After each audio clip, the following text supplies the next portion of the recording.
आदाब, नमस्कार। आप देख रहे हैं INN चैनल। मैं हूं शेख अहमद अली। प्राइम टाइम में आइए सबसे पहले नजर डालते हैं हेडलाइंस पर। जम्मू कश्मीर के हालात पर मरकजी वजारत दाखिला का इजलास, सेंट्रल टीम जल्द करेगी दौरा। राहुल गांधी ने हुकूमत पर लगाया RBI का पैसा हड़पने का इल्जाम, तो निर्मला सीतारामन ने कहा राहुल को है चोर चोर कहने में महारत। शाहजहांपुर में दिलखराश हादसे में 17 अफराद की मौत, 4 जख्मी।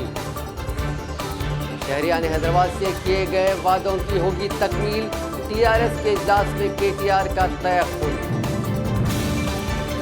CLP लीडर भट्टी विक्रमार्का ने किया सरकारी दवाखानों का मुआयना, कहा सहूलतों का है फुकदान। अब खबरें तफसील से। जम्मू कश्मीर को लेकर आज मरकजी वजारत दाखिला के सेक्रेटरी AK भल्ला की सदारत में एक आला सतही इजलास मुनक्किद हुआ। ज़राए के मुताबिक इस इजलास में जम्मू कश्मीर रीऑर्गेनाइजेशन एक्ट पर बहस करने के साथ ही रियासत के हालात और वहां पर अमन व ज़ब्त बरकरार रखने को लेकर भी बातचीत की गई। जम्मू कश्मीर में सेंट्रल स्कीम्स पर अमल करने और हालात को मामूल पर तेज़ी से लाने के लिए ली जाने वाली इक़दामात के जायजे के लिए मुख्तलिफ महकमों के अफसरों के साथ इजलास भी मुनक्किद हुए। दूसरी जानिब minority affairs minister Mukhtar Abbas Naqvi ने इतला दी कि उनकी वजारत की एक टीम जम्मू कश्मीर का दौरा करेगी। जानकारी के मुताबिक 29 अगस्त को वज़ीर दिफा राजनाथ सिंह लेह जाएंगे। जम्मू कश्मीर और लद्दाख को यूनियन टेरिटरीज बनाए जाने के ऐलान के बाद ये उनका पहला दौरा है। इस दौरान वो मकामी व फौजी अफसरान से मिलेंगे और मौजूदा हालात का जायजा लेंगे। इसी बीच राज्यसभा में leader of opposition Ghulam Nabi Azad ने कांग्रेस सदर सोनिया गांधी से मुलाकात करते हुए जम्मू कश्मीर के हालात पर बातचीत की। जनरल जो पॉलिटिकल सिचुएशन आज कंट्री में है उसके बारे में चर्चा हुई और जाहिर है आने वाले इलेक्शंस होने वाले हैं 1-2 महीनों में, उनके बारे में चर्चा हुई। और कांग्रेस प्रेसिडेंट है, जाहिर है कांग्रेस प्रेसिडेंट से तो बीच बीच में बात करते रहते हैं, तो इसमें कोई नई चीज नहीं थी। राजनीतिक हालात को लेकर अगर हम बात करें तो जम्मू कश्मीर में स्थिति ठीक नहीं है, उसको लेकर क्या सोनिया गांधी जी ने? अब जम्मू कश्मीर की जो स्थिति है वो चिंताजनक है। आज से नहीं, पिछले 3 हफ्ते अब हो गए, 3 हफ्ते से भी ज़्यादा हो गए। जम्मू कश्मीर में जो हालात हैं सामान्य अभी भी नहीं है। अभी भी रिस्ट्रिक्शन उसी की तरह बनी है जैसे पहले बनी थी। स्कूल कॉलेजेस तो खोले हैं लेकिन कोई जाता नहीं है उसमें, और टेलीफोन पे अभी भी पाबंदी है। सरकार कहेगी कि लैंडलाइन है, लेकिन लैंडलाइन तो आज किसी के पास है नहीं। लैंडलाइन भी उन्हीं के पास है जिनके पास सरकार ने मोबाइल दिए हैं। जिन ऑफिसर्स को मोबाइल दिए हैं सरकार ने वो हैं कलेक्टर लेवल के, SP लेवल के और सेक्रेटरी लेवल के ऑफिसर्स, और उन्हीं के पास लैंडलाइन भी है, क्योंकि लैंडलाइन तो प्राइवेट आम जनता आज कोई रखती नहीं है।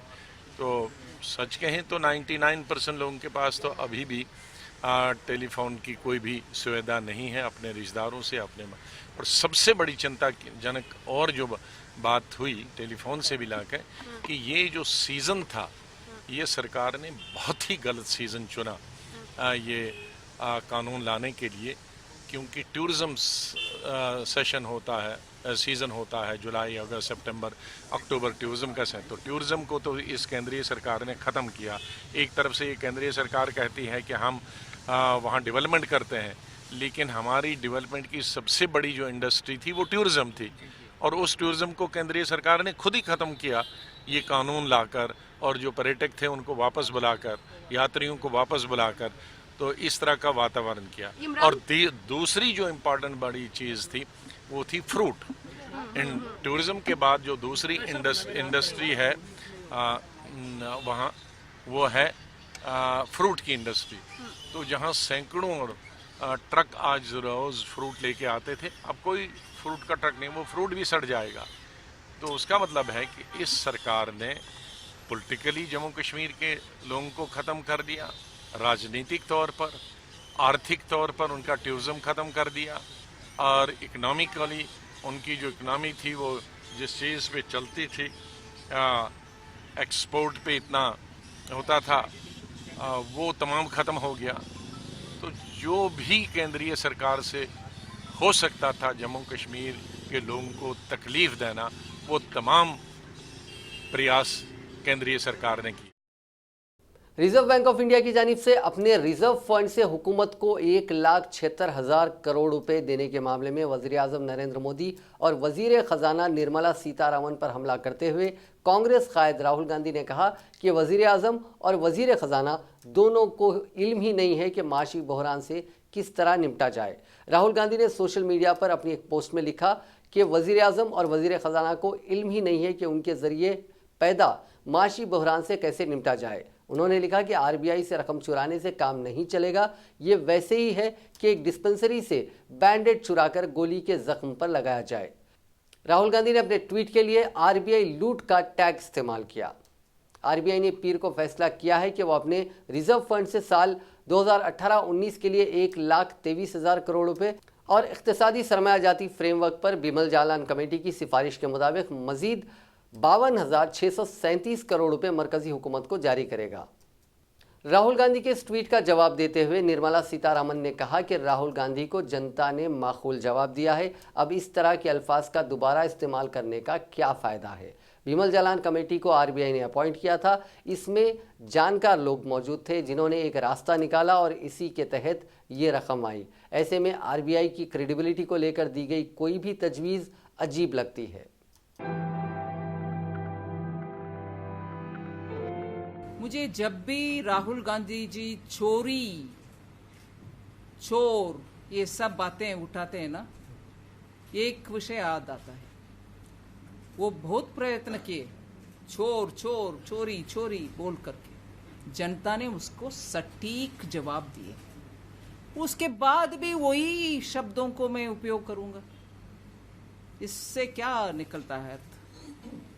कांग्रेस पार्टी कम से कम रिजर्व बैंक के मामले में उनके यहाँ जो भी फिनांस मिनिस्टर्स थे, जितने भी सीनियर्स थे, उन सब से बात करने के बाद उनका आरोप डालना चाहिए था। फिर भी वो चोर कहने के विषय में तो अभी माहिर हो गए हैं, इसलिए मैं उसको इतना परवाह नहीं करना। सुप्रीम कोर्ट ने आईएनएक्स मीडिया मामले में मनी लॉन्ड्रिंग की इन्फोर्समेंट डायरेक्टरेट से इंक्वायरी के मामले में साबिक मरकजी वजीर पी चिदम्बरम को मिली उबूरी राहत को फिलहाल कल तक बरकरार रखा। जस्टिस आर भानुमति और जस्टिस एएस बोपन्ना ने गुज़िश्ता पीर को ईडी से मुतालिक मामलात में चिदम्बरम को गिरफ्तारी से दी गई राहत 4 शुबे तक के लिए बढ़ा दी। ईडी की तरफ से सॉलिसिटर जनरल तुषार मेहता कल 2 बजे अपने दलाइल पेश करेंगे। चिदम्बरम आईएनएक्स मीडिया मामले में सरमाकारी से मुताल्लिक मुबैना बदउनवानी और मनी लॉन्ड्रिंग मामले में सीबीआई और ईडी की इंक्वायरी का सामना कर रहे हैं। इससे कबल आज की समाअत के दौरान चिदम्बरम ने ईडी से उनसे की गई पूछगछ की नकल तलब की। चिदम्बरम की तरफ से पेश सीनियर वकील कपिल सिब्बल ने 3 अलग अलग तारीखों पर ईडी की तरफ से की गई पूछगछ की नकल दस्तयाब कराने का मुतालबा किया। सिब्बल ने बेंच को बताया कि 29 सितंबर 2018 और 21 जनवरी 2019 को ईडी ने चिदम्बरम से किस तरह पूछगछ की थी, ये नकल से मालूम हो जाएगा। उन्होंने कहा कि जांच एजेंसियों की तरफ से सबूत अचानक अदालत में पेश किए जा रहे हैं। सिब्बल ने दलील दी कि ईडी एक ही सवाल बार बार पूछ रहा है। एजेंसी ने गैर मुल्की खातों की जानकारी मांगी है, लेकिन अर्जी गुजार ने कहा कि बैरूनी मुल्क में खाता नहीं है। चिदम्बरम की तरफ से पेश दूसरे वकील अभिषेक मनु सिंघवी ने कहा कि इस मामले में जांच से बचने जैसी कोई बात नहीं है, क्योंकि साबिक मरकजी वजीर पूछगछ का सामना करने के लिए हमेशा से दस्तयाब रहे हैं। उत्तर प्रदेश के ज़िले शाहजहांपुर के रोजा इलाके में मंगल को नेशनल हाईवे 24 पर 2 पैसेंजर व्हीकल्स एक तेज़ रफ्तार ट्रक की जद में आ गए। इस हादसे में 17 अफराद की मौत हो गई, जबकि दीगर 4 शदीद तौर से जख्मी हो गए। पुलिस ज़राए के मुताबिक नेशनल हाईवे पर जम्मू का रौंदाबाद पुलिस स्टेशन इलाके में यह हादसा उस वक्त पेश आया जब एक तेज़ रफ्तार ट्रक ने सवारियों से भरे एक टेम्पो को पीछे से टक्कर मार दी। टेम्पो को टक्कर मारने के बाद ट्रक ड्राइवर ने ट्रक से अपना काबू खो दिया, जिससे ट्रक एक मैजिक पर पलट गया। इस हादसे में टेम्पो और मैजिक पर सवार 10 अफराद की मौके पर ही मौत हो गई, जबकि दीगर 7 ने इलाज के दौरान अस्पताल में दम तोड़ दिया। जख्मियों में 4 की हालत नाजुक है। ट्रक ड्राइवर को गिरफ्तार कर लिया गया है। वहीं उत्तर प्रदेश के वज़ीर आला योगी आदित्यनाथ ने इस दिलखराश हादसे पर अपने गम का इजहार किया है। उन्होंने ज़िले इंतज़ामिया को हिदायत दी है कि वह जख्मियों को हर मुमकिन तिब्बी सहूलत फराहम करे।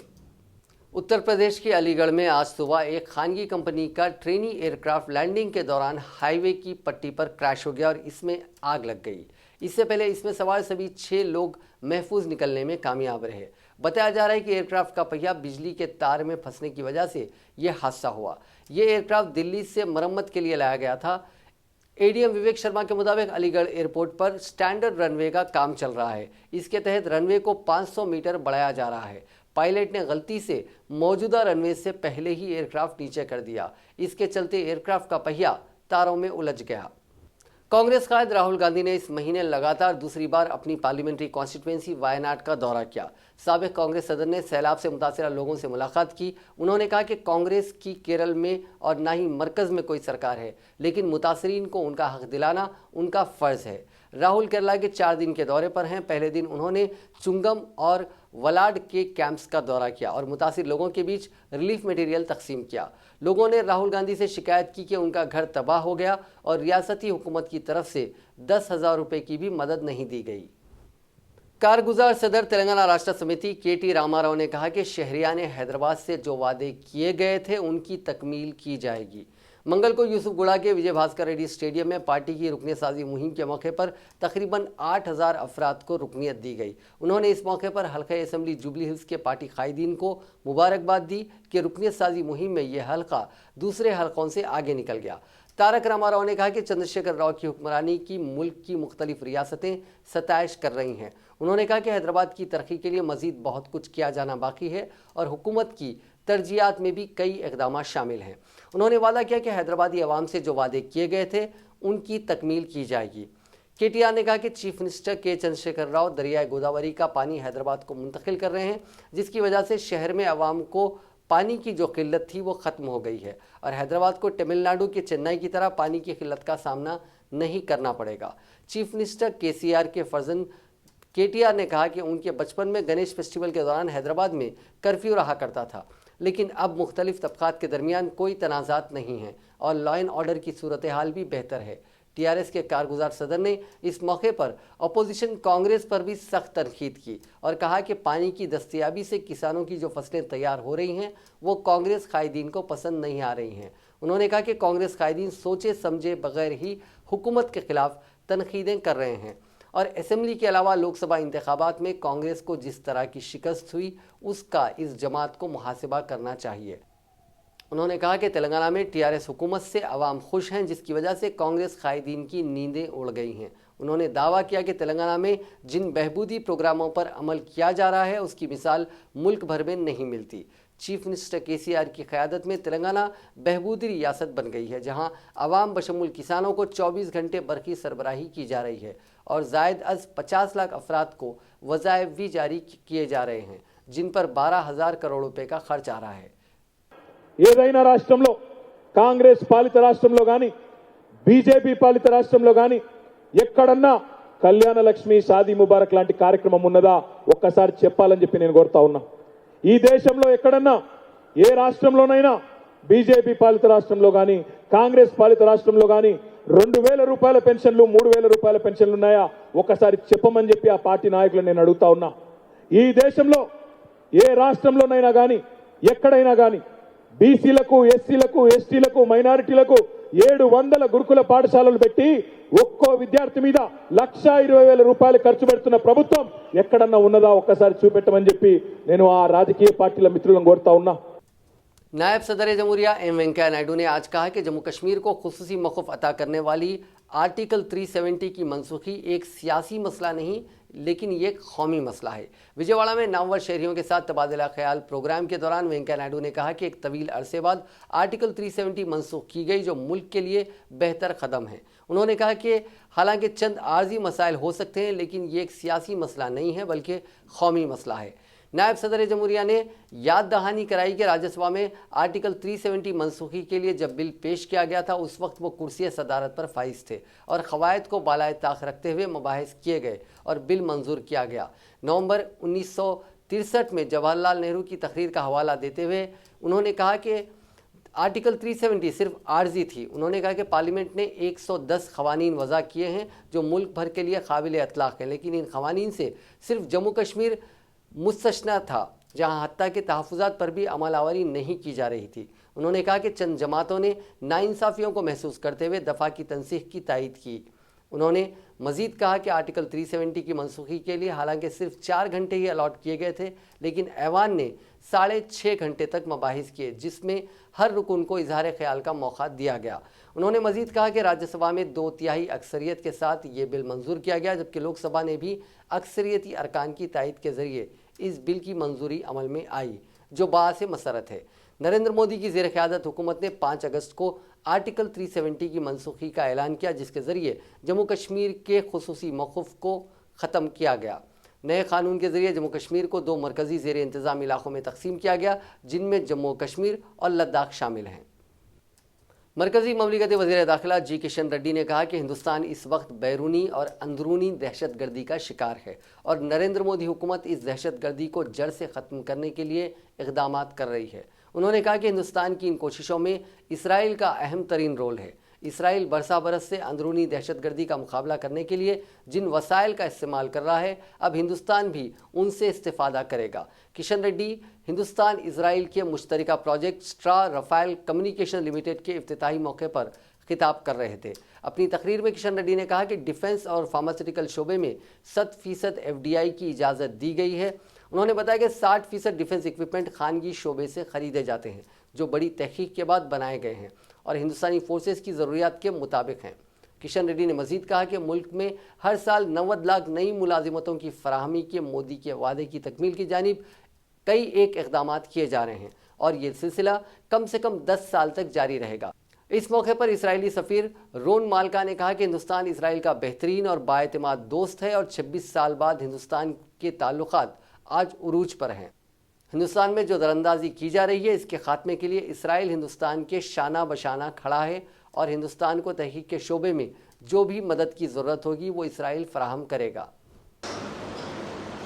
My Prime Minister, Mr. Narendra Modi government is committed to industry promotion, has been doing everything possible to remove old classes or laws which pose problems in setting up industries. It is in this net context I wholeheartedly congratulate advanced Astra Rafael system companies for their initiative and actually thank them to be of the people of this region. I promise them all possible help from future from my side and my government side, particularly my Prime Minister Narendra Modi under dynamic leadership of in our government. वज़ीर बराए समाजी बहबूद कपुला ईश्वर ने गुज़िश्ता रोज़ कांग्रेस कायदीन की जानिब से आबपाशी projects पर किए गए दौरे को तफरीह प्रोग्राम से ताबीर किया। TRS लेजिस्लेचर पार्टी ऑफिस में प्रेस कॉन्फ्रेंस से खिताब करते हुए ईश्वर ने कहा कि कांग्रेस के कायदीन ज़िले आदिलाबाद में पुराना हिता नदी के पास सस्ती तशहीर के लिए हुकूमत को तनकीद का निशाना बनाया था। उन्होंने कहा कि तुमड़ी हट्टी के पास बैरेज तामीर करने का मुतालबा गैर ज़रूरी है। सेंट्रल वाटर कमीशन ने क़ब्ल अज़ीं इस मकाम पर पानी दस्तियाब न होने की रिपोर्ट पेश की थी। उन्होंने कहा कि कांग्रेस के कायदीन तुमड़ी हट्टी के पास बैरेज तामीर करने का मुतालबा करते हुए किसानों को गुमराह करने की कोशिश कर रहे हैं। उन्होंने कहा कि तुमड़ी हट्टी के पास साबिक़ में कांग्रेस के कायदीन मरकज़ से इजाज़तनामों के हुसूल में नाकाम रहे, लेकिन चंद्रशेखर राव हुकूमत ने कालेश्वरम प्रोजेक्ट के तमाम इजाज़तनामे 1 साल के अंदर हासिल करते हुए इस प्रोजेक्ट को सिर्फ 3 साल में मुकम्मिल कर दिखाया। कालेश्वरम प्रोजेक्ट की तामीर के बाद कांग्रेस और बीजेपी के कायदीन परेशान हैं। उन्हें इस बात का खदशा है कि आने वाले इंतखाबात में किसान तबका TRS से हटकर किसी दूसरी जमात को वोट देने वाला नहीं है। उन्होंने कांग्रेस कायदीन को मशवरा दिया कि वो हुकूमत पर तनकीदें करने के बजाय मुफीद मशवरे दें। CLP लीडर भट्टी विक्रमार्का ने पार्टी के दीगर कायदीन के साथ आज मंझरियाल मुस्तखिर पर सरकारी दवाखाने का मायना किया। उन्होंने मरीजों से हॉस्पिटल में दी जाने वाली सहूलतों से वाकफियत हासिल की। बादअज़ां मीडिया से बात करते हुए भट्टी विक्रमार्का ने कहा कि मंझरियाल हॉस्पिटल में सिर्फ 20 डॉक्टर्स काम कर रहे हैं, जबकि ये ज़िले का सबसे बड़ा हॉस्पिटल है जिसमें 60 डॉक्टरों की मंजूरी दी गई है। इस हॉस्पिटल में आसिफाबाद ज़िले के भी कई मरीज़ इलाज के लिए आए हैं। उन्होंने कहा कि मंझरियाल हॉस्पिटल से रुजू होने वाले कई मरीजों को करीमनगर हॉस्पिटल मुंतकिल किया जा रहा है। हॉस्पिटल में डॉक्टरों के साथ अद्वियात की भी किल्लत है। हॉस्पिटल में साफ़ सफाई का भी नाक़िस इंतज़ाम है। साफ़ सफाई करने वाले वर्कर्स को गुज़िश्ता 20 माह से तनख्वाह अदा नहीं की गई। भट्टी विक्रमार्का ने कहा कि रियासत में सरकारी दवाखानों के लिए DMFT प्रोग्राम के तहत सैकड़ों करोड़ के फंड्स मौजूद हैं, लेकिन हुकूमत इसका बेहतर इस्तेमाल नहीं कर रही है। चंद्रशेखर राव इख्तियार में आने के बाद सरकारी दवाखानों का बुरा हाल हो गया है। साबिक वजीर D श्रीधर बाबू ने कहा कि आरोग्यश्री स्कीम की मौसर अमलावरी नहीं हो रही है। उन्होंने वजीर सेहत E टला राजेंद्र से सरकारी दवाखानों की कारकर्दगी और सहूलियात से मुतालिक वाइट पेपर जारी करने का मुतालबा किया। कांग्रेस कायद व साबिक रुकने पार्लियामेंट कोंडा विश्वेश्वर रेड्डी ने आबपाशी प्रोजेक्ट्स की तामीर में जिला रंगारेड्डी को नजरअंदाज कर देने का इल्जाम आयद किया है। गांधी भवन में साबिक रुकने असेंबली वंशी चंद्र रेड्डी के साथ प्रेस कॉन्फ्रेंस से खिताब करते हुए कोंडा विश्वेश्वर रेड्डी ने कहा कि चीफ मिनिस्टर चंद्रशेखर राव ने कई मरतबा जिला रंगारेड्डी को सरसब्ज व शादाब करने के लिए आबपाशी प्रोजेक्ट्स तामीर करने का वादा किया था, लेकिन आज तक इस वादे को पूरा नहीं किया गया। उन्होंने कहा कि जिला रंगारेड्डी हर साल खैज साली का शिकार रहता है। जिले में छोटी और मुतवस्सित आबपाशी प्रोजेक्ट्स तामीर किए जा सकते हैं। रंगारेड्डी जिले में हर साल 90 TMC बारिश का पानी ज़ाय हो रहा है। इस पानी को जखीरा करने के लिए जिले में कोई बैरेज या डैम नहीं है। कांग्रेस कायदीन ने कहा कि जिले में कई खड़ी फसलें तबाह हो रही हैं। इसका मायने के लिए जाने वाले कायदीन को गिरफ्तार किया गया, जो अफसोसनाक अमल है। उन्होंने साबिक वजीर चंद्रशेखर की गिरफ्तारी की मजम्मत की। साबिक रुकने असेंबली वंशी चंद्र रेड्डी ने कहा कि जिले को जो पानी मुंतकिल किया जाना है वो मुंतकिल नहीं हो रहा है, जिसकी वजह से किसानों में तशवीश की लहर पाई जाती है। चंद्रशेखर राव ने जिले की 4,13,000 एकड़ अराजियात को सैराब करने का वादा किया था, लेकिन 1 एकड़ अराजी सैराब नहीं की गई।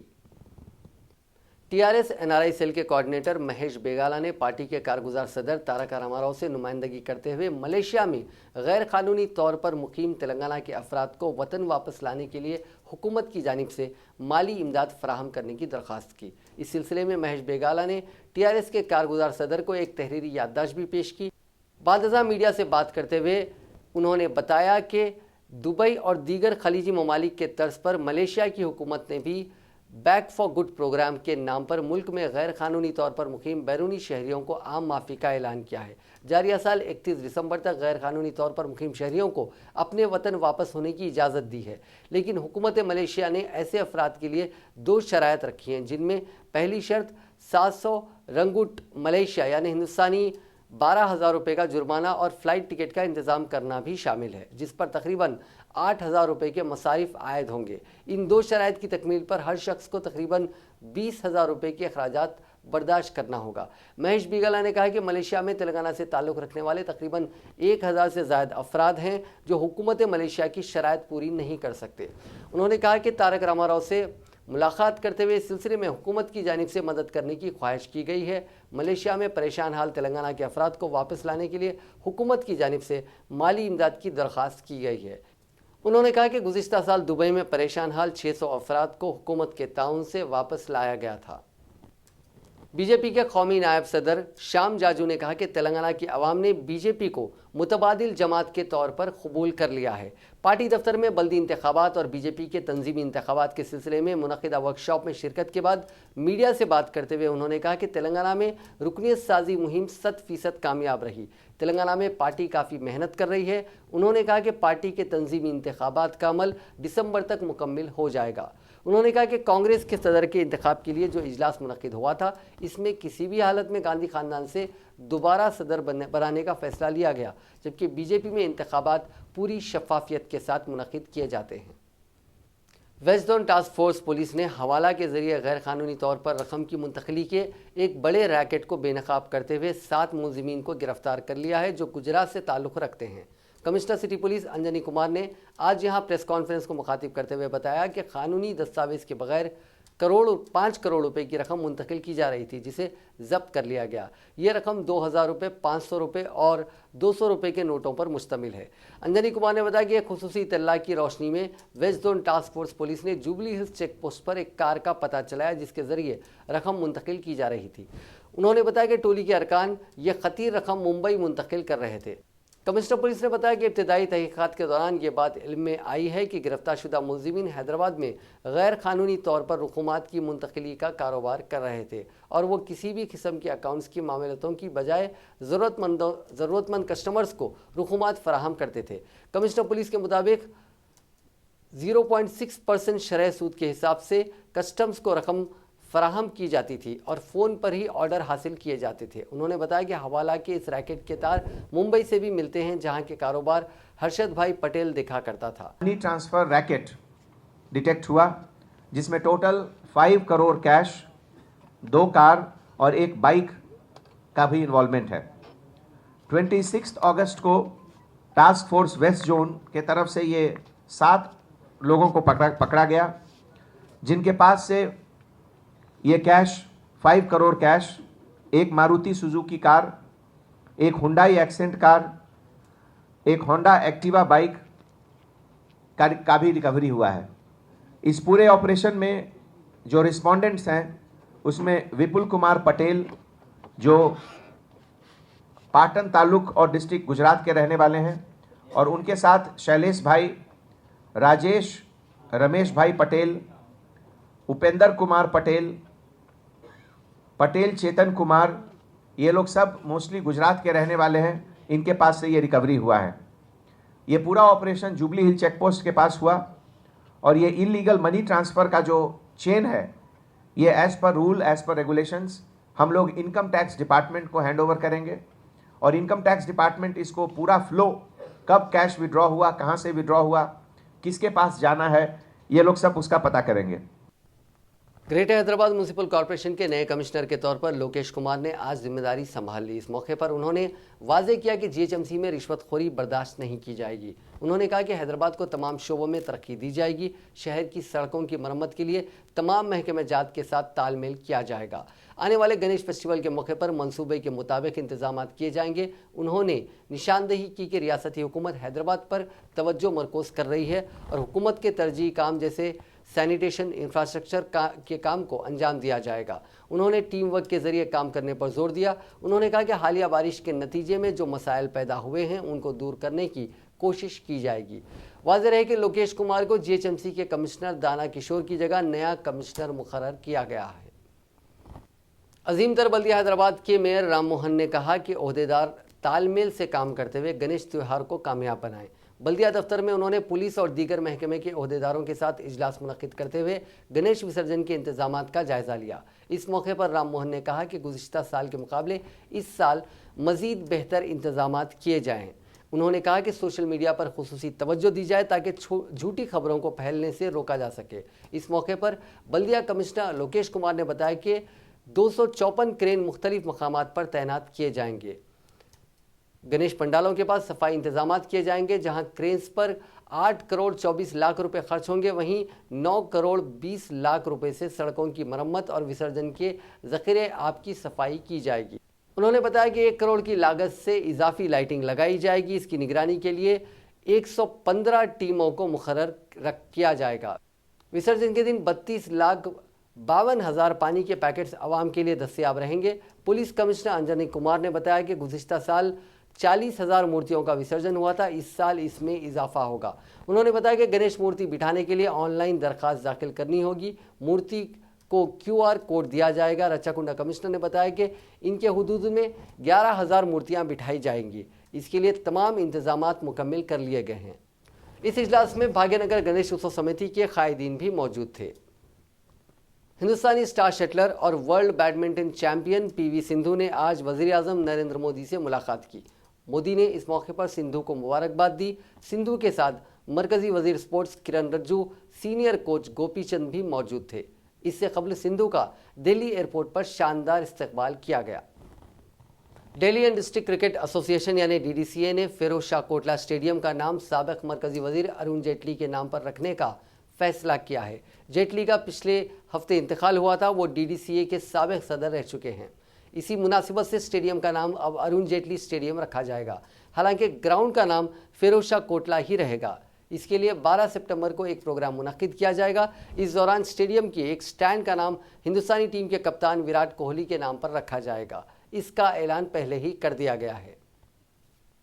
नाजरीन, प्राइम टाइम में एक बार फिर से नजर डालते हैं हेडलाइंस पर। जम्मू कश्मीर के हालात पर मरकजी वजारत दाखिला का इजलास, सेंट्रल टीम जल्द करेगी दौरा।